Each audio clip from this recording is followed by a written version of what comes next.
Welcome to the Langara Voice podcast. Today, we're going to be diving into the cannabis market amongst Canadian youth.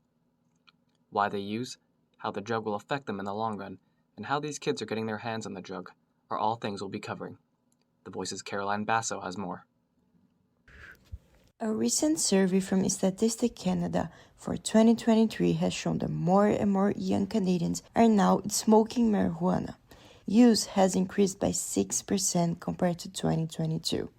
But how are they getting access to it? Do they know what the long-term effects are from using this substance? Andrew Diaz, not his real name, is an 18-year-old cannabis user who said most young Canadians smoke marijuana because of two main reasons. I think a lot of young people start smoking weed, one, because of peer pressure, and two, because it's like a social thing. Chantal Valorant, the executive director of Drug Free Kids Canada, says there's also another reason. So whereas before we were, it was more of a direct link with experimentation. Now we also see kids using on an individual basis, using alone to either help with coping with increased anxiety or depression or boredom, and using this as I mentioned, as a way of self-medicating themselves. In terms of accessing the product, Emily Price works at a cannabis store on Commercial Drive and says that they ID everyone who looks younger than 30. I've noticed, I want to say since summerish, it's gotten to a more younger demographic. Still, young Canadians are getting the weeds they need from somewhere.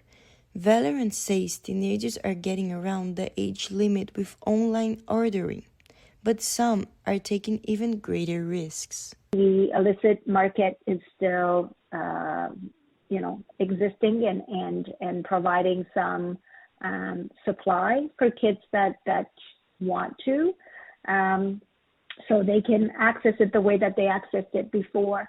Tim Grace, a former social worker in Vancouver, agrees with her and says it is an area where criminals can take advantage of young people. And they've got a whole bunch of kids doing the stuff for them, supplying it, so moving it around for them, because the kids don't get the serious charges, right? Valorant says that smoking marijuana can affect the development of their brain, making the increased popularity scarier. There's a high THC use is connected to heart disease and stroke.